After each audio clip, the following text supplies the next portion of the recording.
السلام عليكم، كي دايرين؟ لاباس عليكم؟ كنتمنى انكم كلكم بخير وعلى خير ودائما مع الهميزات في العقار. واليوم وتحت الطلب ديال الناس اللي وصاوني لعقارات واراضي في مدينه الدار البيضاء، ها انا جبتها لكم. جبت لكم واحد الهمزه ما شاء الله، هكتار وربع مسجل محفظ، يعني بالتيتر فونسي ديالو، والثمن ديالو همزه.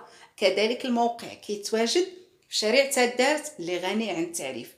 بالنسبه للثمن غير 2500 درهم للمتر الواحد وقابل للتفاوض. في الحقيقه هذه همزه، اللي مهتم ما يفلتهاش، وكيف كنقول لكم دائما اللي مهتم يجي يشوف بعينيه. كاينين همزات ما شاء الله، كاينين فرص، كيف كنقولوا الفرصه ما كتعوضش. كاينين فرص زويونين بزاف، يعني همزات زويونين بزاف، بحال هذه مثلا في شارع تادارت وغير ب 2500 درهم للمتر الواحد، ومسجله ومحفظه ما شاء الله. هذه همزه بمعنى الكلمه. اللي مهتم يتواصل، والله يسخر الجميع.